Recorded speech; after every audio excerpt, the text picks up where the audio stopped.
ਜਿਵੇਂ ਕਿ ਅਸੀਂ ਲੋਕਤੰਤਰ ਦੀ ਗੱਲ ਕਰ ਰਹੇ ਹਾਂ ਤਾਂ ਸਭ ਤੋਂ ਪਹਿਲਾਂ ਸਾਨੂੰ ਜਾਣਨਾ ਹੋਊਗਾ ਕਿ ਲੋਕਤੰਤਰ ਨੂੰ ਅੰਗਰੇਜ਼ੀ ਦੇ ਵਿੱਚ ਕੀ ਕਹਿੰਦੇ ਆ। ਲੋਕਤੰਤਰ ਨੂੰ ਅੰਗਰੇਜ਼ੀ ਦੇ ਵਿੱਚ ਅਸੀਂ ਡੈਮੋਕ੍ਰੇਸੀ ਸ਼ਬਦ ਦੇ ਨਾਲ ਜਾਣਦੇ ਆ। ਡੈਮੋ DEMOCRACY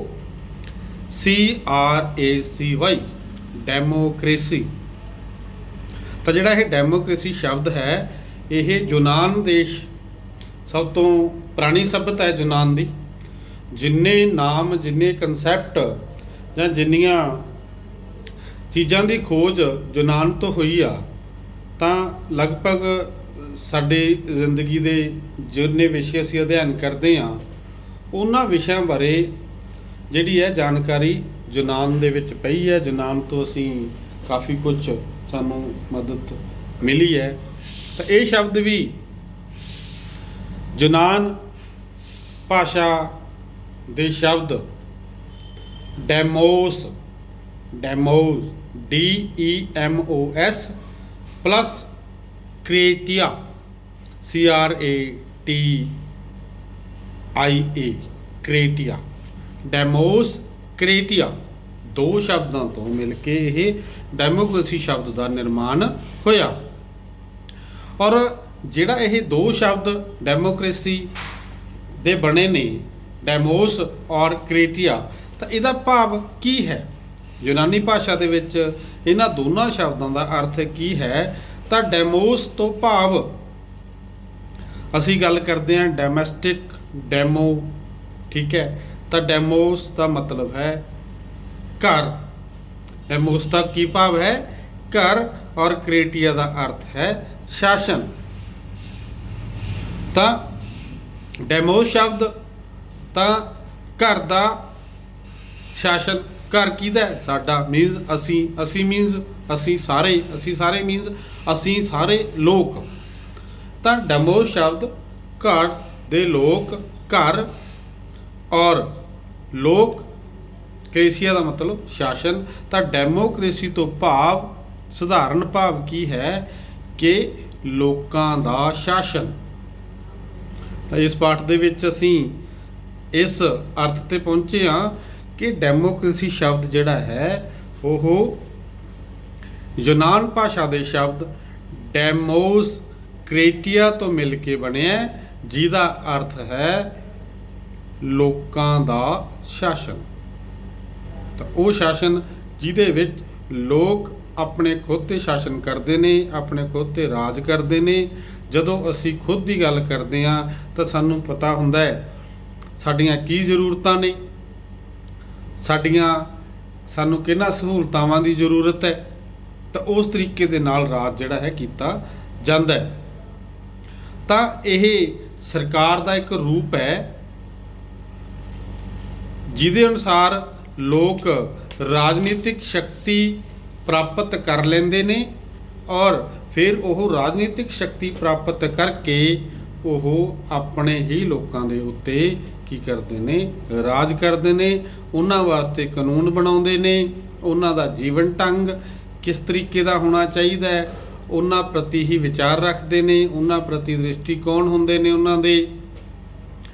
ਔਰ ਉਹ ਇੱਕ ਤਰ੍ਹਾਂ ਦੇ ਨਾਲ ਆਪਣੇ ਖੁਦ ਦੇ ਲੋਕਾਂ ਦੀ ਹੀ ਅਗਵਾਈ ਕਰਦੇ ਨੇ, ਉਹਨਾਂ ਨੂੰ ਪ੍ਰੇਰਿਤ ਕਰਦੇ ਨੇ। ਤਾਂ ਕਹਿਣ ਦਾ ਭਾਵ ਇੱਕ ਬਹੁਤ ਹੀ ਵਧੀਆ ਪ੍ਰਣਾਲੀ, ਬਹੁਤ ਹੀ ਵਧੀਆ ਸਿਸਟਮ ਜਿਹੜਾ ਹੈ ਉਹ ਲੋਕਤੰਤਰ ਦੇ ਵਿੱਚ ਚੱਲਦਾ ਹੈ। ਹੁਣ ਅਸੀਂ ਗੱਲ ਕਰੀਏ ਸਰੂਪ। ਲੋਕਤੰਤਰ ਦਾ ਸਰੂਪ ਕਿੱਦਾਂ ਦਾ ਹੈ, ਕਿਸ ਤਰ੍ਹਾਂ ਦਾ ਹੈ। ਇਹਦੇ ਵਿੱਚ ਅਸੀਂ ਗੱਲ ਕਰ ਸਕਦੇ ਹਾਂ ਕਿ ਰਾਜਨੀਤਿਕ ਸ਼ਕਤੀ ਪ੍ਰਾਪਤ ਕਰਨ ਵਾਸਤੇ ਲੋਕ ਆਪਣੇ ਵਿੱਚੋਂ ਕੁਝ ਲੋਕਾਂ ਨੂੰ ਕੀ ਕਰ ਲੈਂਦੇ ਨੇ ਚੁਣ ਲੈਂਦੇ ਨੇ। ਕਿੱਥੇ ਇੱਕ ਰਾਜੇ ਨੇ ਸਿੱਧਾ ਡਾਇਰੈਕਟ ਰਾਜ ਕਰਨਾ, ਉਹਨੇ ਕਹਿਣਾ ਇੱਕ ਰਾਜੇ ਨੇ ਦੂਜੇ ਰਾਜੇ ਨੂੰ ਹਰਾਇਆ ਔਰ ਹਰਾਉਣ ਤੋਂ ਬਾਅਦ ਕਹਿਤਾ ਵੀ ਅੱਜ ਤੋਂ ਮੈਂ ਤੁਹਾਡਾ ਰਾਜਾ। ਉਹ ਖੁਦ ਆਪਣੇ ਆਪ ਨੂੰ ਲੋਕਾਂ ਦੇ ਉੱਤੇ ਕੀ ਕਰ ਦਿੰਦਾ ਥੋਪ ਦਿੰਦਾ। ਲੋਕਾਂ ਦੇ ਉੱਤੇ ਉਹ ਆਪਦੇ ਆਪ ਨੂੰ ਐਲਾਨ ਕਰ ਦਿੰਦਾ ਕਿ ਅੱਜ ਤੋਂ ਬਾਅਦ ਮੈਂ ਤੁਹਾਡਾ ਰਾਜਾ। ਤਾਂ ਲੋਕਾਂ ਦੀ ਉੱਥੇ ਕੋਈ ਸੁਣਵਾਈ ਨਹੀਂ ਹੁੰਦੀ, ਉਹਨਾਂ ਨੂੰ ਉਸ ਰਾਜੇ ਨੂੰ ਮੰਨਣਾ ਪੈਂਦਾ ਹੈ ਔਰ ਉਹ ਰਾਜਾ ਆਪਣੀ ਮਰਜ਼ੀ ਦੇ ਨਾਲ ਲੋਕਾਂ ਦੇ ਉੱਤੇ ਰਾਜ ਕਰਦਾ ਹੈ। ਇਹਦੇ ਉਲਟ ਲੋਕਤੰਤਰ ਦੇ ਵਿੱਚ ਕੀ ਹੈ? ਲੋਕਤੰਤਰ ਦੇ ਵਿੱਚ ਸਿੰਪਲ ਜੀ ਗੱਲ ਹੈ, ਲੋਕਤੰਤਰ ਜਦ ਹੈ ਹੀ ਲੋਕਾਂ ਦਾ ਸ਼ਾਸਨ, ਤਾਂ ਜਿਹੜੇ ਕੁਝ ਲੋਕ ਨੇ, ਜਿਹੜੇ ਕੁਝ ਮੁੱਠੀ ਭਰ ਲੋਕ ਨੇ, ਉਹ ਲੋਕ ਰਾਜੇ ਦੇ ਨੇੜੇ ਹੋ ਕੇ ਲੋਕਾਂ ਦੇ ਉੱਤੇ ਤਰ੍ਹਾਂ ਤਰ੍ਹਾਂ ਦੇ ਅਤਿਆਚਾਰ ਕਰਦੇ ਨੇ। ਔਰ ਜਦ ਇਹ ਅਤਿਆਚਾਰ ਕਰਦੇ ਨੇ ਤਾਂ ਜਿਹੜੇ ਲੋਕ ਨੇ ਉਹ ਉਸ ਰਾਜੇ ਤੋਂ ਔਰ ਉਸ ਗਰੁੱਪ ਤੋਂ ਔਖੇ ਹੋ ਜਾਂਦੇ ਨੇ, ਉਹਦੇ ਵਿਰੁੱਧ ਉਹ ਵਿਦਰੋਹ ਕਰ ਦਿੰਦੇ ਨੇ। ਔਰ ਬਹੁ ਗਿਣਤੀ ਦੇ ਲੋਕ ਜਦੋਂ ਇਕੱਠੇ ਹੋ ਜਾਂਦੇ ਨੇ, ਰਾਜੇ ਦੇ ਖਿਲਾਫ ਇਕੱਠੇ ਹੋ ਜਾਂਦੇ ਨੇ, ਤਾਂ ਉਹ ਕਿਸੇ ਨਾ ਕਿਸੇ ਤਰੀਕੇ ਉਸ ਰਾਜੇ ਤੋਂ ਜਿਹੜੀ ਹੈ ਰਾਜਨੀਤਿਕ ਸ਼ਕਤੀ ਹੈ ਜਿਹੜੀ ਉਸ ਰਾਜੇ ਕੋਲੇ, ਉਸ ਨੂੰ ਖੋਹ ਲੈਂਦੇ ਨੇ ਵੀ ਅਸੀਂ ਤੈਨੂੰ ਆਪਣਾ ਰਾਜਾ ਪ੍ਰਵਾਨ ਨਹੀਂ ਕਰਦੇ, ਤਾਂ ਅਸੀਂ ਖੁਦ ਚਾਹੁੰਦੇ ਹਾਂ ਵੀ ਅਸੀਂ ਸਾਡੇ ਦੇਸ਼, ਜਿਹੜਾ ਦੇਸ਼ ਹੈ, ਜਿਸ ਦੇਸ਼ ਦੇ ਉਹ ਨਿਵਾਸੀ ਨੇ, ਅਸੀਂ ਇਹਦੇ ਉੱਤੇ ਖੁਦ ਰਾਜ ਕਰੀਏ। ਤਾਂ ਫਿਰ ਉਹ ਕੀ ਕਰਦੇ ਨੇ? ਕੀ ਸਾਰੇ ਦੇ ਸਾਰੇ ਸੰਘਰਸ਼ਨ ਤੇ ਬੈਠ ਜਾਂਦੇ ਨੇ? ਨਹੀਂ, ਉਹ ਕੀ ਕਰਦੇ ਨੇ? ਉਹ ਲੋਕ ਜਿਹੜੇ ਤਾਨਾਸ਼ਾਹ ਤੋਂ ਔਖੇ ਨੇ, ਉਹ ਆਪ ਦਾ ਇੱਕ ਨੁਮਾਇੰਦਾ, ਇੱਕ ਵਿਅਕਤੀ ਜਿਹੜਾ ਉਹਨਾਂ ਲੋਕਾਂ ਵਿੱਚੋਂ ਹੁੰਦਾ ਹੈ, ਉਸ ਨੂੰ ਉਹ ਅੱਗੇ ਲਾ ਲੈਂਦੇ ਨੇ, ਉਹਨੂੰ ਆਪਦਾ ਉਹ ਲੀਡਰ ਬਣਾ ਲੈਂਦੇ ਨੇ। ਕੀ ਕਹਿੰਦੇ ਨੇ? ਵੀ ਇਹ ਬੰਦਾ ਸਾਡੇ ਵਿੱਚੋਂ ਆ, ਅਸੀਂ ਲੋਕ ਆ, ਸਾਡੇ ਲੋਕਾਂ ਦੇ ਵਿੱਚੋਂ ਇਹ ਇੱਕ ਵਿਅਕਤੀ ਆ, ਇਹ ਸਾਡੇ ਵਿੱਚੋਂ ਆ, ਅਸੀਂ ਇਸ ਨੂੰ ਉਸ ਕੁਰਸੀ ਤੇ ਜਾ ਕੇ ਬਿਠਾਉਣੇ ਆ। ਉਹ ਕੁਰਸੀ ਤੇ ਬੈਠਣ ਤੋਂ ਬਾਅਦ ਉਹ ਸਾਡਾ ਜਿਹੜਾ ਹੈ ਸ਼ਾਸਕ ਬਣਦਾ ਹੈ। ਉਹਨੂੰ ਜਿਹੜਾ ਵਿਅਕਤੀ ਉਹਨਾਂ ਲੋਕਾਂ ਨੇ ਬਿਠਾਇਆ ਉਸ ਕੁਰਸੀ ਦੇ ਉੱਤੇ, ਉਹ ਕੀ ਹੋ ਗਿਆ? ਉਹਨਾਂ ਦਾ ਸ਼ਾਸਕ। ਉਹ ਆਪਦੀ ਮਰਜ਼ੀ ਨਾਲ ਨਹੀਂ ਬੈਠਾ, ਉਹ ਵਿਅਕਤੀ ਆਪਣੀ ਮਰਜ਼ੀ ਨਾਲ ਨਾ ਬੈਠ ਕੇ ਲੋਕਾਂ ਵਿੱਚੋਂ ਉੱਠਿਆ, ਲੋਕਾਂ ਨੇ ਉਸ ਨੂੰ ਉਠਾਇਆ, ਲੋਕਾਂ ਨੇ ਉਸ ਨੂੰ ਕੁਰਸੀ ਤੇ ਬਹਾਤਾ, ਉਸ ਗੱਦੀ ਤੇ ਬਹਾਤਾ, ਔਰ ਲੋਕਾਂ ਵਾਸਤੇ ਉਸਨੇ ਕੰਮ ਕਰਨਾ ਸ਼ੁਰੂ ਕਰ ਦਿੱਤਾ। ਜਿਹੜੇ ਕੰਮ ਉਹ ਕਰਦਾ ਹੈ, ਸਾਰੇ ਲੋਕਾਂ ਨੂੰ ਉਹ ਕੰਮ ਪ੍ਰਵਾਨ ਨੇ। ਤਾਂ ਇਹ ਲੋਕਾਂ ਦਾ ਸ਼ਾਸਨ ਹੋ ਗਿਆ, ਕਿਉਂਕਿ ਸਾਰੇ ਵਿਅਕਤੀ ਤਾਂ ਉੱਥੇ ਬੈਠ ਨਹੀਂ ਸਕਦੇ, ਸਾਰਿਆਂ ਦੀ ਤਾਂ ਉਹ ਕੁਝ ਗਰੁੱਪ ਨੂੰ ਜਾਂ ਇੱਕ ਵਿਅਕਤੀ ਨੂੰ ਚੁਣ ਲੈਂਦੇ ਆ ਵੀ ਸਾਡਾ ਜਿਹੜਾ ਸ਼ਾਸਕ ਇਹ ਆ, ਅਸੀਂ ਇਸ ਨੂੰ ਆਪਣਾ ਰਾਜਾ ਮੰਨਦੇ ਆ। ਔਰ ਇਹ ਇੱਕ ਤਰ੍ਹਾਂ ਦੀ ਲੋਕਤੰਤਰ ਪ੍ਰਣਾਲੀ, ਜਿਹੜੀ ਕਿ ਲੋਕਾਂ ਨੇ ਖੁਦ ਆਪਦੇ ਵਿੱਚੋਂ ਬਣਾਇਆ ਵਿਅਕਤੀ ਆ, ਉਸ ਨੂੰ ਉਹਨਾਂ ਨੇ ਗੱਦੀ ਤੇ ਬਿਠਾਤਾ, ਤਾਂ ਇਹ ਜਿਹੜਾ ਹੈ ਲੋਕਤੰਤਰ ਬਣ ਜਾਂਦਾ। ਜਦ ਇਹ ਪ੍ਰਕਿਰਿਆ ਦੇ ਵਿੱਚੋਂ ਉਹ ਗੁਜ਼ਰਦੇ ਆ, ਤਾਂ ਉਸ ਪ੍ਰਕਿਰਿਆ ਦੇ ਵਿੱਚੋਂ ਗੁਜ਼ਰਨ ਵਾਸਤੇ ਉਹਨਾਂ ਨੂੰ ਵੱਖ-ਵੱਖ ਤਰ੍ਹਾਂ ਦੇ ਤਿਆਗ ਵੀ ਕਰਨੇ ਪੈਂਦੇ ਆ। ਪਹਿਲੇ ਦਿਨ ਤਾਂ ਉਹਨਾਂ ਨੂੰ ਇਹ ਚੀਜ਼ ਹਾਸਲ ਨਹੀਂ ਹੋਣੀ, ਕਿਉਂਕਿ ਰਾਜਾ ਜਿਹੜਾ ਹੈ ਉਹ ਤਾਕਤਵਰ ਹੋਏਗਾ, ਉਸ ਦੀ ਤਾਕਤ ਨੂੰ ਵੰਗਾਰਦੇ ਨੇ, ਪਹਿਲਾਂ ਉਹਦਾ ਵਿਦਰੋਹ ਕਰਦੇ ਨੇ। ਰਾਜਾ ਉਹਨਾਂ ਨੂੰ ਕੀ ਕਰਦਾ ਹੈ? ਉਹਨਾਂ ਦੇ ਉੱਤੇ ਆਪਦੇ ਸੈਨਿਕਾਂ, ਆਪਦੇ ਬਲ ਦੇ ਨਾਲ ਉਹਨਾਂ ਨੂੰ ਦਬਾਉਣ ਦੀ ਕੋਸ਼ਿਸ਼ ਵੀ ਕਰਦਾ ਹੈ। ਪਰ ਉਹਨਾਂ ਲੋਕਾਂ ਕੋਲੇ, ਲੋਕਾਂ ਦਾ ਜਿਹੜਾ ਇਕੱਠ ਹੈ, ਸਭ ਤੋਂ ਵੱਡੀ ਤਾਕਤ ਜਿਹੜੀ ਹੈ ਇਕੱਠ ਦੀ, ਉਹ ਹੁੰਦੀ ਹੈ। ਤਾਂ ਇਹ ਜਦੋਂ ਇਸ ਟੀਚੇ ਨੂੰ ਹਾਸਲ ਕਰ ਲੈਂਦੇ ਨੇ, ਰਾਜੇ ਨੂੰ ਉਹ ਪੰਜਾਬੀ 'ਚ ਅਸੀਂ ਕਹਿ ਦਈਏ ਸਿੱਟ ਲੈਂਦੇ ਆ, ਆਪਣਾ ਵਿਅਕਤੀ ਉੱਥੇ ਸ਼ਾਮਲ, ਉੱਥੇ ਉਸ ਗੱਦੀ ਤੇ ਬਿਠਾ ਦਿੰਦੇ ਨੇ, ਤਾਂ ਉਹ ਲੋਕਤੰਤਰ ਪ੍ਰਣਾਲੀ ਨੂੰ ਉੱਥੇ ਸਥਾਪਿਤ ਕਰ ਲੈਂਦੇ ਨੇ। ਇਹ ਹੈ ਲੋਕਤੰਤਰ ਪ੍ਰਣਾਲੀ। ਤਾਂ ਇਸ ਦੀਆਂ ਜਿਹੜੀਆਂ ਨੇ ਵੱਖ-ਵੱਖ ਵਿਦਵਾਨਾਂ ਨੇ ਇਹਦੀਆਂ ਪਰਿਭਾਸ਼ਾਵਾਂ ਦਿੱਤੀਆਂ ਨੇ। ਪਰਿਭਾਸ਼ਾ ਸ਼ਬਦ ਕੀ ਹੁੰਦੀ ਹੈ? ਤੁਸੀਂ 9ਵੀਂ ਕਲਾਸ ਦੇ ਵਿੱਚ ਹੋਗੇ ਬੇਟੇ, ਕਿਉਂਕਿ ਹੁਣ ਤੁਸੀਂ ਜਿਹੜਾ 8th ਕਲਾਸ ਵਾਲਾ ਜਿਹੜਾ ਹੈ ਤੁਹਾਡੀ ਸਟੱਡੀ, ਉਸ ਤੋਂ ਤੁਸੀਂ ਥੋੜ੍ਹਾ ਜਿਹਾ ਵਾਸਟ ਹੋ ਗਏ ਹੋ, ਤੁਹਾਡਾ ਜਿਹੜਾ ਅਧਿਐਨ ਦਾ ਦਾਇਰਾ ਹੈ ਉਹ ਵੱਧ ਗਿਆ ਹੈ। ਅਸੀਂ ਹੁਣ ਸਿੰਪਲ ਤੋਂ ਕੰਪਲੈਕਸ ਵੱਲ, ਸਰਲ ਤੋਂ ਗੁੰਝਲਦਾਰ ਚੀਜ਼ਾਂ ਵੱਲ ਨੂੰ ਅਸੀਂ ਆ ਰਹੇ ਹਾਂ ਨਾ। ਸਰਲ ਚੀਜ਼ਾਂ ਅਸੀਂ ਸਮਝਦੇ ਰਹੇ ਹੁਣ ਹੁਣ ਅਧਿਐਨ ਦੀਆਂ ਗੁੰਝਲਾਂ ਉਹਨਾਂ ਨੂੰ ਵੀ ਸਮਝਣਾ। ਤਾਂ ਜਿਹੜਾ ਵੀ ਕੋਈ ਵੀ ਸਾਡੇ ਕੋਲੇ ਕਨਸੈਪਟ ਆਊਗਾ ਤਾਂ ਉਹਦੇ ਬਾਰੇ ਕਿਸੇ ਨਾ ਕਿਸੇ ਬੰਦੇ ਨੇ ਕੋਈ ਗੱਲ ਕੌਮਿਆਂ ਦੇ ਵਿੱਚ ਬੰਦ ਕੀਤੀ ਹੈ। ਜਿਵੇਂ ਉਹਦੇ ਮੂੰਹ ਦੇ ਬੋਲ ਹੈ, ਜੋ ਉਹਨੇ ਮੂੰਹੋਂ ਬੋਲਤਾ ਉਹਨੂੰ ਐਜ਼ ਇਟ ਉਸਨੇ ਉਹਦੀ ਪਰਿਭਾਸ਼ਾ ਦਿੱਤੀ, ਉਸ ਦਾ ਉਹਨੇ ਅਰਥ ਦਿੱਤਾ ਸੀ, ਉਸ ਨੂੰ ਉਸੇ ਚੀਜ਼ ਦੇ ਵਿੱਚ ਬਣਾ ਕੇ ਰੱਖਣਾ ਹੈ।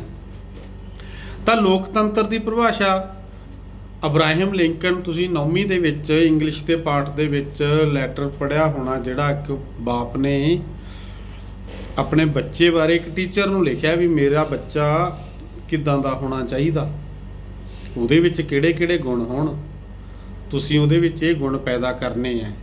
ਤਾਂ ਉਹ ਲੈਟਰ ਲਿਖਣ ਵਾਲਾ ਜਿਹੜਾ ਵਿਅਕਤੀ ਸੀ ਅਬਰਾਹਿਮ ਲਿੰਕਨ, ਉਹ ਅਮਰੀਕਾ ਜਿਹੜੀ ਵਰਲਡ ਪਾਵਰ ਹੈ ਉਹਦਾ ਰਾਸ਼ਟਰਪਤੀ ਰਿਹਾ ਹੈ, ਠੀਕ ਹੈ। ਤਾਂ ਉਸ ਨੇ ਲੋਕਤੰਤਰ ਦੀ ਪਰਿਭਾਸ਼ਾ ਦਿੱਤੀ। ਉਹਨੇ ਦੱਸਿਆ ਵੀ ਲੋਕਤੰਤਰ ਅਸਲ ਦੇ ਵਿੱਚ ਹੈ ਕੀ। ਤਾਂ ਉਹਨੇ ਆਪਣੀ ਪਰਿਭਾਸ਼ਾ ਦੇ ਵਿੱਚ ਬੜੇ ਸੁੰਦਰ ਸ਼ਬਦਾਂ ਦੇ ਵਿੱਚ ਉਸ ਨੇ ਲਿਖਿਆ, ਅਬਰਾਹਿਮ ਲਿੰਕਨ ਨੇ ਕੀ ਲਿਖਿਆ ਹੈ, ਕਹਿੰਦਾ ਲੋਕਤੰਤਰ ਲੋਕਾਂ ਦੀ, ਲੋਕਾਂ ਵਾਸਤੇ ਤੇ ਲੋਕਾਂ ਰਾਹੀਂ, ਤਿੰਨ ਗੱਲਾਂ ਹੋ ਗਈਆਂ ਇੱਥੇ ਵੀ ਜਿਹੜੀ ਇਹ ਲੋਕਤੰਤਰੀ ਸਰਕਾਰ ਹੈ, ਇਹ ਪ੍ਰਣਾਲੀ ਹੈ, ਇਹ ਪ੍ਰਣਾਲੀ ਕਿਸੇ ਥੋਪੀ ਨਹੀਂ। ਇਹਦੇ ਵਿੱਚ ਤਾਂ ਜਿਹੜੇ ਰਾਜੇ ਨੇ, ਜਿਹੜੇ ਸ਼ਾਸਕ ਨੇ, ਜਿਹੜੇ ਰਾਜ ਕਰਨ ਵਾਲੇ ਨੇ, ਆਲ ਆਰ ਪੀਪਲ, ਲੋਕ, ਉਸ ਦੇਸ਼ ਦੇ ਨਿਵਾਸੀ ਜਿਹੜੇ ਉਸ ਦੇਸ਼ ਦੇ ਵਿੱਚ ਰਹਿੰਦੇ ਨੇ, ਉਹ ਨਿਵਾਸੀ ਉਹ ਹੀ ਸਾਰੇ ਦੀ ਸਾਰੀ ਪ੍ਰਣਾਲੀ ਦੇ ਵਿੱਚ ਕੰਮ ਕਰਨ ਵਾਲੇ ਨੇ। ਤਾਂ ਉਹ ਕੀ ਕਰਦੇ ਨੇ, ਜਦੋਂ ਲੋਕਤੰਤਰੀ ਪ੍ਰਣਾਲੀ ਬਣਾਉਂਦੇ ਨੇ ਤਾਂ ਜਿਹੜੀ ਇਹਨਾਂ ਦੀ ਪਰਿਭਾਸ਼ਾ ਆਪਣੇ ਅਬਰਾਹਿਮ ਲਿੰਕਨ ਜੀ ਦੀ, ਉਹ ਕੀ ਕਹਿੰਦੇ ਨੇ ਕਿ ਲੋਕਤੰਤਰ ਲੋਕਾਂ ਦੀ, ਲੋਕਾਂ ਲਈ ਤੇ ਲੋਕਾਂ ਰਾਹੀਂ ਚੁਣੀ ਹੋਈ ਸਰਕਾਰ ਹੈ। ਗੱਲ ਸਮਝ ਆ ਗਈ? ਮੰਨ ਲਓ ਅਸੀਂ ਭਾਰਤ ਦੇਸ਼ ਦੇ ਵਾਸੀ ਹਾਂ, 100 ਕਰੋੜ ਦੀ ਸਾਡੀ ਆਬਾਦੀ ਹੈ, ਠੀਕ ਹੈ ਨਾ। ਅਸੀਂ ਸਾਰੇ ਕੀ ਹੈ, ਆਲ ਦਾ ਪੀਪਲ ਆਫ ਇੰਡੀਆ, ਅਸੀਂ ਸਾਰੇ ਭਾਰਤ ਦੇ ਲੋਕ ਹਾਂ। ਅਸੀਂ ਕੀ ਕਰਦੇ ਹਾਂ, ਜਦ ਅਸੀਂ ਸਰਕਾਰ ਬਣਾਉਣੀ ਹੁੰਦੀ ਆ ਤਾਂ ਕੀ ਸਰਕਾਰ ਬਾਹਰੋਂ ਚੁਣ ਕੇ ਆ ਜਾਂਦੀ ਆ ਸਾਡੇ ਕੋਲੇ? ਨਹੀਂ। ਇਹ ਸਰਕਾਰ ਨੂੰ ਕੌਣ ਚੁਣਦੇ ਆ? ਅਸੀਂ ਚੁਣਦੇ ਆ। ਜਿਹਨੂੰ ਅਸੀਂ ਚੁਣਦੇ ਆ ਉਹ ਵੀ ਸਾਡੇ ਚੋਂ ਹੁੰਦਾ, ਕੋਈ ਬਾਹਰੋਂ ਕਿਤੋਂ ਹੋਰ ਨਹੀਂ ਆਇਆ ਹੁੰਦਾ, ਸਾਡੇ ਦੇਸ਼ ਦਾ ਹੀ ਉਹ ਨਿਵਾਸੀ।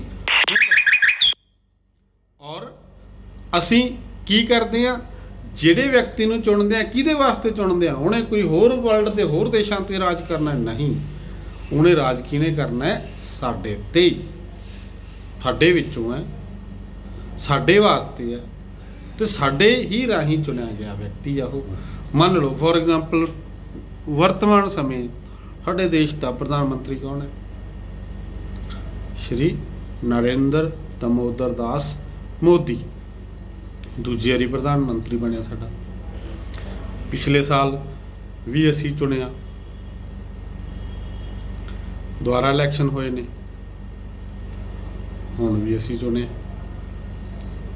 ਤਾਂ ਕੀ ਹੈ, ਭਾਰਤ ਪੂਰੇ ਦਾ ਪੂਰਾ ਭਾਰਤ 550 ਚੋਣ ਖੇਤਰਾਂ ਵਿੱਚ ਵੰਡਿਆ ਹੋਇਆ। ਕਿੰਨੇ? 550 ਚੋਣ ਖੇਤਰਾਂ 'ਚ। ਹਰੇਕ ਖੇਤਰ ਦੇ ਵਿੱਚ ਹਰੇਕ ਭਾਰਤ ਦੇ ਹਰੇਕ ਨਾਗਰਿਕ ਨੂੰ ਅਧਿਕਾਰ ਹੈ ਵੀ ਉਹ ਕਿਸੇ ਵੀ ਚੋਣ ਖੇਤਰ ਤੋਂ ਚੋਣ ਪ੍ਰਣਾਲੀ ਵਿੱਚ ਖੜਾ ਹੋ ਸਕਦਾ, ਠੀਕ ਹੈ। ਉਹ ਕਹਿੰਦਾ ਵੀ ਮੈਂ ਇਸ ਖੇਤਰ 'ਚੋਂ ਕੀ ਹੁੰਦਾ ਹੈ, ਖੜਾ ਹੋਣਾ। ਮੰਨ ਲਓ ਆਪਣਾ ਬਠਿੰਡਾ ਏਰੀਆ, ਆਪਣਾ ਜਿਹੜੇ ਕਿ ਲੋਕ ਸਭਾ ਚੋਣ ਖੇਤਰ ਹੈ ਬਠਿੰਡਾ, ਆਪਣੇ ਮੈਂਬਰ ਖੜੇ ਹੁੰਦੇ ਨੇ, ਹਰੇਕ ਬੰਦਾ ਆਜ਼ਾਦ ਹੈ, ਈਚ ਐਂਡ ਐਵਰੀ ਪਰਸਨ, ਕੋਈ ਵੀ ਖੜਾ ਹੋ ਸਕਦਾ ਵੀ ਮੈਂ, ਕਿਉਂਕਿ ਲੋਕਤੰਤਰੀ ਪ੍ਰਣਾਲੀ ਹੈ, ਕਿਸੇ ਤੋਂ ਇਸ ਗੱਲ ਦੀ ਇਜਾਜ਼ਤ ਤਾਂ ਨਹੀਂ ਲੈਣੀ ਪੈਂਦੀ। ਜੇ ਉਹ ਚੋਣ ਕਮਿਸ਼ਨ ਦੀਆਂ ਸ਼ਰਤਾਂ ਨੂੰ ਪੂਰਾ ਕਰਦਾ ਹੈ ਤਾਂ ਉਹ ਵਿਅਕਤੀ ਖੜਾ ਹੋ ਸਕਦਾ ਇਲੈਕਸ਼ਨ ਦੇ ਵਿੱਚ। ਪਰ ਲੋਕਾਂ ਤੋਂ ਕੀ ਮੰਗਦਾ? ਉਹ ਵੋਟ ਮੰਗਦਾ, ਸਮਰਥਨ ਮੰਗਦਾ। ਇਸੇ ਤਰੀਕੇ ਦੇ ਨਾਲ ਭਾਰਤ ਦੇ 550 ਚੋਣ ਖੇਤਰਾਂ ਤੋਂ ਇਲੈਕਸ਼ਨ ਵਾਸਤੇ ਲੋਕ ਖੜੇ ਹੁੰਦੇ ਨੇ। ਭਾਰਤ ਦੇ ਵਿੱਚੋਂ ਨੇ, ਭਾਰਤ ਦੇ ਲੋਕ ਹੀ ਉਹਨਾਂ ਨੂੰ ਚੁਣਦੇ ਨੇ। ਕਾਹਦੇ ਵਾਸਤੇ ਚੁਣਦੇ ਨੇ? ਖੁਦ ਵਾਸਤੇ। ਤਾਂ ਉਹਦੇ ਵਿੱਚੋਂ ਜਦੋਂ 543 ਦੀ ਗਿਣਤੀ ਆਉਂਦੀ ਹੈ ਆਪਣੇ ਕੋਲੇ, ਔਰ ਉਹ ਜਦੋਂ ਵਿਅਕਤੀ ਇਕੱਠੇ ਚੁਣ ਕੇ ਚਲੇ ਜਾਂਦੇ ਨੇ ਸਾਡੇ ਦੇਸ਼ ਦੀ ਸੰਸਦ ਦੇ ਵਿੱਚ। ਸੰਸਦ ਮੀਨਸ ਪਾਰਲੀਮੈਂਟ, ਅੰਗਰੇਜ਼ੀ ਸ਼ਬਦ ਹੈ ਸੰਸਦ ਦਾ, ਪਾਰਲੀਮੈਂਟ, ਠੀਕ ਹੈ। ਉਹਦੇ ਵਿੱਚ ਚੁਣ ਕੇ ਉਸ ਹਾਊਸ ਦੇ ਵਿੱਚ ਚਲੇ ਜਾਂਦੇ ਨੇ, ਤਾਂ ਉੱਥੇ ਜਾ ਕੇ ਉਹ ਦੇਖਦੇ ਹਾਂ ਅਸੀਂ ਵੀ ਉਹ ਸਾਡੇ ਦੇਸ਼ ਦੇ ਵਿੱਚ ਬਹੁਦਲ ਪ੍ਰਣਾਲੀ ਹੈ। ਕਈ ਸਾਡੇ ਦੇਸ਼ ਦੇ ਵਿੱਚ ਦਲ ਨੇ, ਰਾਜਨੀਤਿਕ ਦਲਾਂ ਦੀ ਗੱਲ ਕਰ ਰਿਹਾ ਮੈਂ। ਤਾਂ ਉਹ ਜਿਸ ਰਾਜਨੀਤਿਕ ਦਲ ਦੇ ਵਿੱਚ ਵਿਅਕਤੀ 550 ਦੇ ਵਿੱਚੋਂ 543 ਦੇ ਵਿੱਚੋਂ ਵੱਧ ਹੁੰਦੇ ਨੇ, ਤਾਂ ਸਾਡੇ ਦੇਸ਼ ਦਾ ਰਾਸ਼ਟਰਪਤੀ ਕੌਣ ਆ? ਸਾਡੇ ਦੇਸ਼ ਦਾ ਰਾਸ਼ਟਰਪਤੀ ਵਰਤਮਾਨ ਸਮੇਂ ਜਾਣਦੇ ਹੋ ਸਾਰੇ, ਸ਼੍ਰੀ ਰਾਮਨਾਥ ਕੋਵਿੰਦ। ਉਹ ਸਾਡੇ ਰਾਸ਼ਟਰਪਤੀ ਨੇ। ਜਿਸ ਰਾਜਨੀਤਿਕ ਦਲ ਨੂੰ ਸਭ ਤੋਂ ਵੱਧ ਜਿਸ ਮੈਂਬਰ ਹੁੰਦੇ ਨੇ ਜਿਹਦੇ ਕੋਲੇ, ਉਸ ਦਲ ਦੇ ਨੇਤਾ ਨੂੰ ਪਹਿਲਾਂ ਉਹ ਦਲ ਜਿਹੜਾ ਉਹਦਾ ਨੇਤਾ ਚੁਣ ਲੈਂਦਾ। ਮੰਨ ਲਓ ਵਰਤਮਾਨ ਸਮੇਂ ਜਿਵੇਂ ਭਾਰਤੀ ਜਨਤਾ ਪਾਰਟੀ ਦੀ ਸਰਕਾਰ ਹੈ, ਤਾਂ ਭਾਰਤੀ ਜਨਤਾ ਪਾਰਟੀ ਦੇ ਜਿਹੜੇ ਮੈਂਬਰ ਵੱਧ ਚੁਣ ਕੇ ਆਏ, ਉਹਨਾਂ ਨੇ ਆਪਦਾ ਨੇਤਾ ਚੁਣ ਲਿਆ। ਇੱਕ ਉਹ ਚੁਣ ਲਿਆ ਇਹਨਾਂ ਨੇ ਜੀ ਨਰਿੰਦਰ ਦਾਮੋਦਰ ਦਾਸ ਮੋਦੀ ਨੂੰ। ਫਿਰ ਦੂਜੀ ਪਾਰਟੀ, ਵੱਡੀ ਪਾਰਟੀ ਕਾਂਗਰਸ, ਮੰਨ ਲਓ ਕਾਂਗਰਸ ਨੇ ਆਪਦਾ ਨੇਤਾ ਕਿਹਨੇ ਚੁਣ ਲਿਆ? ਸ਼੍ਰੀ ਰਾਹੁਲ ਗਾਂਧੀ। ਇੱਕ ਮੰਨ ਲਓ ਤੀਜੀ ਪਾਰਟੀ ਹੋਰ ਆਈ, ਮੰਨ ਲਓ ਬਹੁਜਨ ਸਮਾਜ ਪਾਰਟੀ ਆਈ, ਉਹਨਾਂ ਨੇ ਆਪਦਾ ਰਾਜਨੀਤਿਕ ਦਲ ਦਾ ਨੇਤਾ ਚੁਣ ਲਿਆ ਮਾਇਆਵਤੀ ਨੂੰ। ਇਹ ਮੈਂ ਦੱਸ ਰਿਹਾ ਕਿਉਂਕਿ ਵਰਤਮਾਨ ਸਮੇਂ ਜਿਹੜੇ ਨੇ ਇਹ ਪ੍ਰਧਾਨ ਨੇ ਦੋਨਾਂ ਪਾਰਟੀਆਂ ਦੇ। ਮਾਇਆਵਤੀ ਜਿਹੜੀ ਹੈ ਉਹ ਬਹੁਜਨ ਸਮਾਜ ਪਾਰਟੀ ਦੀ, ਇਹ ਸਾਡੇ ਰਾਸ਼ਟਰੀ ਰਾਜਨੀਤਿਕ ਦਲ ਨੇ। ਔਰ ਇਹ ਰਾਜਨੀਤਿਕ ਜਿਹੜੇ ਨੇ ਦਲ ਆਪਦਾ ਨੇਤਾ ਚੁਣ ਲੈਂਦੇ ਨੇ, ਤਾਂ ਰਾਸ਼ਟਰਪਤੀ ਜਿਹੜਾ ਸਭ ਤੋਂ ਵੱਡਾ ਦਲ ਹੁੰਦਾ ਹੈ, ਉਸ ਨੂੰ ਨਿਮੰਤਰਣ ਕਰਦਾ, ਸੱਦਾ ਪੱਤਰ ਦਿੰਦਾ ਵੀ ਆ ਕੇ ਤੁਸੀਂ ਕੀ ਕਰੋ, ਸਰਕਾਰ ਬਣਾਓ, ਠੀਕ ਹੈ। ਤਾਂ ਵਰਤਮਾਨ ਸਮੇਂ ਸੱਦਾ ਕਿਹਨੂੰ ਮਿਲਿਆ? ਕਿਹਨੂੰ ਸੱਦਾ ਮਿਲਿਆ? ਉਹ ਸੱਦਾ ਮਿਲਿਆ ਸ਼੍ਰੀ ਨਰਿੰਦਰ ਮੋਦੀ ਨੂੰ। ਉਹਨੇ ਦੱਸਤਾ ਮੇਰੇ ਕੋਲ ਸਧਾਰਨ ਜੇ ਮੰਨ ਲਓ 100 ਸੀਟਾਂ ਨੇ, ਤਾਂ ਸਰਕਾਰ ਬਣਾਉਣ ਵਾਸਤੇ 50% + 1 50% + 1 ਇਹ ਸਧਾਰਨ ਬਹੁਮਤ ਹੈ ਸਰਕਾਰ ਬਣਾਉਣ ਵਾਸਤੇ। ਜਿਹਦੇ ਕੋਲੇ 100 ਸੀਟਾਂ ਦੇ ਵਿੱਚੋਂ 51 ਸੀਟਾਂ ਨੇ, ਤਾਂ ਉਹਨੂੰ ਸਰਕਾਰ ਉਹ ਬਣਾ ਲੈਂਦਾ। ਤੇ ਸਰਕਾਰ ਬਣ ਗਈ ਕਿਹਦੀ? ਕਿਵੇਂ ਬਣੀ? ਲੋਕਾਂ ਦੀ, ਕਿਉਂਕਿ ਲੋਕਾਂ ਨੇ ਚੁਣੇ ਸੀ ਸਾਰੇ ਦੇ ਸਾਰੇ ਬੰਦੇ। ਲੋਕਾਂ ਦੇ ਚੁਣੇ ਹੋਏ ਬੰਦਿਆਂ ਨੇ ਅੱਗੇ ਜਾ ਕੇ ਇੱਕ ਆਪਦਾ ਨੇਤਾ ਚੁਣ ਲਿਆ, ਤਾਂ ਉਹ ਸਾਡੇ ਦੇਸ਼ ਦਾ ਕੀ ਬਣ ਗਿਆ? ਪ੍ਰਧਾਨ ਮੰਤਰੀ ਬਣ ਗਿਆ। ਤਾਂ ਲੋਕਤੰਤਰ ਸਿਸਟਮ ਦੇ ਵਿੱਚ, ਲੋਕਤੰਤਰੀ ਪ੍ਰਣਾਲੀ ਦੇ ਵਿੱਚ ਇਸ ਤਰੀਕੇ ਨਾਲ ਸਾਡਾ ਚੁਣਿਆ ਹੋਇਆ ਨੁਮਾਇੰਦਾ ਸਾਡੇ ਤੇ ਸ਼ਾਸਨ ਕਰਨ ਵਾਸਤੇ ਤਿਆਰ ਹੋ ਜਾਂਦਾ। ਸਾਨੂੰ ਕੋਈ ਆਬਜੈਕਟ ਨਹੀਂ, ਕੋਈ ਬਾਹਰਲਾ ਵਿਅਕਤੀ ਨਹੀਂ, ਸਾਡੇ ਵਿੱਚੋਂ ਆ ਉਹ, ਅਸੀਂ ਚੁਣਿਆ, ਬਹੁ ਗਿਣਤੀ ਨੇ ਚੁਣਿਆ। ਕਈਆਂ ਨੂੰ ਅਸੀਂ ਨਹੀਂ ਵੀ ਚੁਣ ਕੇ ਭੇਜਦੇ, ਹਰਾ ਦਿੰਦੇ ਆ, ਹਾਰਦੇ ਵੀ ਹੈ। ਜੇ 4 ਜਣੇ ਕਿਸੇ ਇਲੈਕਸ਼ਨ 'ਚੋਂ ਖੜੇ ਨੇ ਤਾਂ ਅਲੱਗ-ਅਲੱਗ ਪਾਰਟੀਆਂ ਦੇ ਨੇ ਉਹ। ਤਾਂ ਇਹ ਗੱਲ ਨੂੰ ਸਾਨੂੰ ਸਮਝ ਲੈਣਾ ਚਾਹੀਦਾ ਹੈ ਕਿ ਜਿਹੜੇ ਵਿਅਕਤੀ ਨੂੰ ਅਸੀਂ ਚੁਣ ਲਿਆ ਉਹ ਸਾਡੇ ਦੇਸ਼ ਦਾ ਜਿਹੜਾ ਹੈ ਸ਼ਾਸਕ ਬਣ ਜਾਂਦਾ ਹੈ ਅਧਿਕਾਰਤ ਤੌਰ 'ਤੇ। ਸਾਡੇ ਦੇਸ਼ ਦਾ ਸੰਵਿਧਾਨਕ ਮੁਖੀ ਹੈ ਰਾਸ਼ਟਰਪਤੀ, ਪਰ ਅਸਲੀ ਮੁਖੀ ਕੌਣ ਹੈ? ਜਿਹੜਾ ਕਿਉਂਕਿ ਲੋਕਾਂ ਕੋਲੇ ਹੈ ਸ਼ਕਤੀ ਭਾਰਤ ਦੀ। ਭਾਰਤ ਦੇ ਵਿੱਚ ਲੋਕਤੰਤਰੀ ਪ੍ਰਣਾਲੀ ਹੈ, ਰਾਜਤੰਤਰ ਪ੍ਰਣਾਲੀ ਨਹੀਂ ਹੈਗੀ। ਸਾਡੇ ਦੇਸ਼ ਦੇ ਵਿੱਚ ਲੋਕਤੰਤਰੀ ਪ੍ਰਣਾਲੀ ਹੈ। ਲੋਕਾਂ ਨੇ ਸਾਡੇ ਦੇਸ਼ ਦੇ ਵਿੱਚ ਰਾਜ ਕਰਨ ਵਾਸਤੇ ਪਾਵਰ ਕਿਸ ਨੂੰ ਦਿੱਤੀ ਹੋਈ ਆ? ਵਰਤਮਾਨ ਸਮੇਂ ਨਰਿੰਦਰ ਮੋਦੀ ਨੂੰ, ਔਰ ਉਹ ਸਾਡੇ ਦੇਸ਼ ਦਾ ਪ੍ਰਧਾਨ ਮੰਤਰੀ ਹੈ। ਤਾਂ ਇਹ ਤਾਂ ਹੀ ਸੰਭਵ ਹੋ ਸਕਿਆ ਜੇ ਸਾਡੇ ਦੇਸ਼ ਦੇ ਵਿੱਚ ਲੋਕਤੰਤਰੀ ਪ੍ਰਣਾਲੀ ਸੀ, ਲੋਕਾਂ ਦੀ, ਲੋਕਾਂ ਲਈ ਤੇ ਲੋਕਾਂ ਰਾਹੀਂ ਚੁਣੀ ਹੋਈ ਸਰਕਾਰ। ਇਹ ਕਹਿਣਾ ਸੀ ਅਬਰਾਹਿਮ ਲਿੰਕਨ ਦਾ। ਇੱਕ ਹੋਰ ਵਿਦਵਾਨ ਹੋਇਆ ਸੀਲੇ, ਹਾਲ, ਡਾਇਸੀ, ਬਰਾਈਸ। ਇਹਨਾਂ ਨੇ ਆਪਣੇ ਆਪਣੇ ਭਾਵ ਮੁਤਾਬਕ ਪਰਿਭਾਸ਼ਾਵਾਂ ਦਿੱਤੀਆਂ ਨੇ। ਸੀਲੇ ਕੀ ਕਹਿੰਦਾ? ਕਹਿੰਦਾ ਲੋਕਤੰਤਰ ਇੱਕ ਅਜਿਹੀ ਸਰਕਾਰ ਹੈ ਜਿਸ ਵਿੱਚ ਹਰ ਇੱਕ ਵਿਅਕਤੀ ਦਾ ਹਿੱਸਾ ਹੁੰਦਾ ਹੈ। ਮੰਨਦੇ ਹੋ? ਅਸੀਂ ਵੋਟਾਂ ਪਾਉਣੇ ਆ, ਸਾਡੇ ਕੋਲੇ ਵੋਟ ਦਾ ਅਧਿਕਾਰ ਮਿਲਿਆ ਹੋਇਆ, ਇੱਕ ਵੋਟ ਆ ਸਾਡੇ ਕੋਲੇ, ਜਿਹੜੀ ਵੋਟ ਅਸੀਂ ਪਾ ਕੇ ਕੀ ਕਰਦੇ ਆ, ਸਰਕਾਰ ਚੁਣਦੇ ਆ। ਸਾਡੇ ਦੇਸ਼ ਦੀ ਆਬਾਦੀ 135 ਕਰੋੜ ਆ, ਔਰ ਅਸੀਂ ਵੋਟਾਂ ਪਾਉਣੇ ਆ, ਔਰ ਵੋਟਾਂ ਪਾ ਕੇ ਅਸੀਂ ਸਾਡੇ ਦੇਸ਼ ਦਾ ਸ਼ਾਸਕ ਜਿਹੜਾ ਹੈ ਚੁਣਦੇ ਆ। ਤਾਂ ਇਹ ਕੀ ਕਹਿੰਦਾ ਸੀਲੇ, ਕਹਿੰਦਾ ਲੋਕਤੰਤਰ ਇੱਕ ਅਜਿਹੀ ਸਰਕਾਰ ਜਿਸ ਵਿੱਚ ਹਰ ਵਿਅਕਤੀ ਦਾ ਹਿੱਸਾ ਹੁੰਦਾ। ਸਾਡੀ ਇੱਕ ਵੋਟ ਦੇ ਨਾਲ ਸਰਕਾਰ ਬਣਦੀ ਆ। ਹਾਲ ਕੀ ਕਹਿੰਦਾ ਹੈ? ਹਾਲ ਕਹਿੰਦਾ ਲੋਕਤੰਤਰ ਇੱਕ ਅਜਿਹਾ ਰਾਜਨੀਤਿਕ ਸੰਗਠਨ ਹੈ ਜਿਸ ਵਿੱਚ ਲੋਕ ਰਾਏ ਨਿਯੰਤਰਣ ਕਰਦੀ ਆ, ਕੰਟਰੋਲ ਜਿਹੜੀ ਹੈ ਲੋਕਾਂ ਦੀ ਰਾਏ, ਲੋਕ ਕੀ ਕਹਿੰਦੇ ਨੇ, ਲੋਕਾਂ ਦਾ ਓਪੀਨੀਅਨ, ਲੋਕਾਂ ਦੀ ਮੱਤ, ਲੋਕ ਕਿਸ ਪੱਖ 'ਚ ਨੇ, ਕੀ ਚਾਹੁੰਦੇ ਨੇ, ਤਾਂ ਉਹ ਲੋਕਤੰਤਰ ਦੇ ਵਿੱਚ ਹੈ। ਡਾਇਸੀ ਕੀ ਕਹਿੰਦਾ? ਡਾਇਸੀ ਕਹਿੰਦਾ ਲੋਕਤੰਤਰ ਸਰਕਾਰ ਦਾ ਇੱਕ ਅਜਿਹਾ ਰੂਪ ਹੈ ਜਿਸ ਵਿੱਚ ਸ਼ਾਸਕ ਦਲ ਜਨਤਾ ਦਾ ਇੱਕ ਬਹੁਤ ਵੱਡਾ ਹਿੱਸਾ ਹੁੰਦਾ ਹੈ। ਜਿਹੜੇ ਦਲ ਨੇ ਸਾਡੇ ਦੇਸ਼ 'ਤੇ ਰਾਜ ਕਰਨਾ ਹੈ, ਉਹ ਜਨਤਾ ਦੀ ਸਹਿਮਤੀ ਹੁੰਦੀ ਹੈ ਉਹਦੇ ਨਾਲ, ਉਹੀ ਸਾਡੇ 'ਤੇ ਰਾਜ ਕਰਦਾ ਹੈ। ਬਰਾਈਸ ਕੀ ਕਹਿੰਦਾ ਹੈ? ਬਰਾਈਸ ਕਹਿੰਦਾ ਲੋਕਤੰਤਰ ਸਾਰੇ ਲੋਕਾਂ ਦੇ ਸ਼ਾਸਨ ਤੋਂ ਸਿਵਾਏ ਹੋਰ ਕੁਝ ਨਹੀਂ, ਜਿਸ ਵਿੱਚ ਜਨਤਾ ਆਪਣੀ ਪ੍ਰਭੂ ਸੱਤਾ ਦੀ ਇੱਛਾ ਦਾ ਪ੍ਰਗਟਾਵਾ ਵੋਟਾਂ ਦੁਆਰਾ ਕਰਦੀ ਹੈ। ਪ੍ਰਭੂ ਸੱਤਾ ਕੀ ਹੁੰਦੀ ਹੈ? ਸੱਤਾ ਦੀ ਪਾਵਰ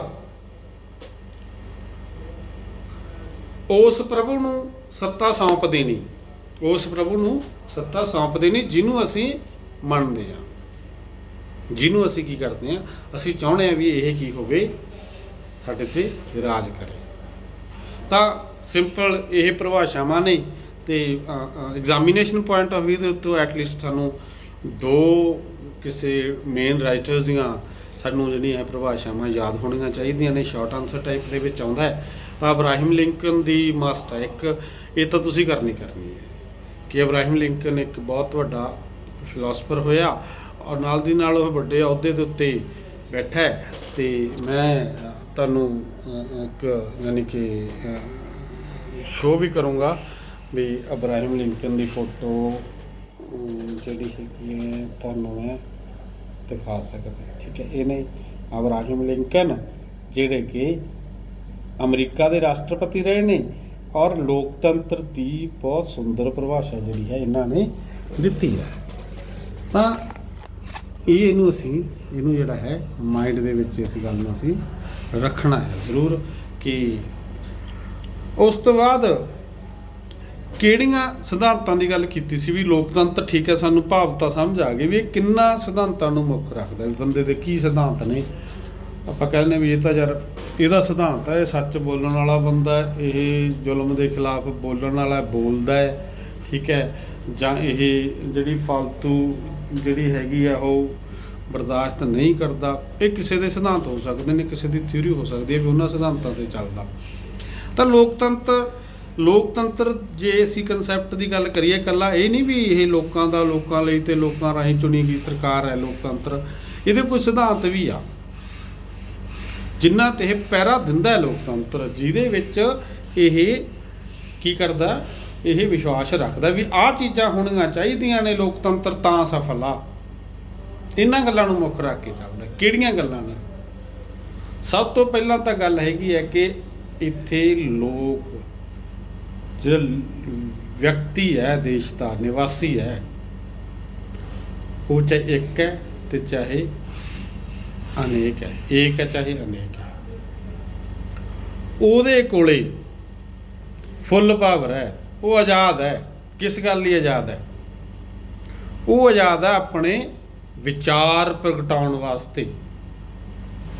ਉਹਨੂੰ ਵਿਚਾਰ ਪ੍ਰਗਟਾਉਣ ਦੀ ਖੁੱਲ੍ਹ ਹੈ। ਲੋਕਤੰਤਰ ਦੇ ਵਿੱਚ ਹਰ ਵਿਅਕਤੀ ਆਪਦੀ ਗੱਲ ਰੱਖ ਸਕਦਾ ਹੈ ਵੀ ਆਹ ਐਂ ਹੋਣਾ ਚਾਹੀਦਾ, ਆਹ ਮਾੜਾ ਚੰਗਾ। ਸਮੇਂ-ਸਮੇਂ 'ਤੇ ਸੰਵਿਧਾਨ ਦੇ ਵਿੱਚ ਤਬਦੀਲੀਆਂ ਜੇ ਹੋਈਆਂ ਨੇ, ਉਹ ਇਸ ਕਰਕੇ ਹੋਈਆਂ ਨੇ ਕਿ ਲੋਕਾਂ ਨੇ ਆਪਣੇ ਵਿਚਾਰ ਦਿੱਤੇ। ਜਦੋਂ ਡਾਕਟਰ BR ਅੰਬੇਦਕਰ ਤੇ ਉਹਦੇ ਸਾਥੀਆਂ ਨੇ ਸੰਵਿਧਾਨ ਬਣਾਇਆ, ਉਦੋਂ ਸਥਿਤੀਆਂ ਹੋਰ ਸੀ। ਇੱਕ ਵਾਰੀ ਉਹਨਾਂ ਨੇ ਵੱਖ-ਵੱਖ ਦੇਸ਼ਾਂ ਦੇ ਸੰਵਿਧਾਨਾਂ ਨੂੰ ਪੜ੍ਹ ਕੇ ਇਸ ਜਿਹੜਾ ਹੈ ਭਾਰਤੀ ਸੰਵਿਧਾਨ ਬਣਾ ਲਿਆ।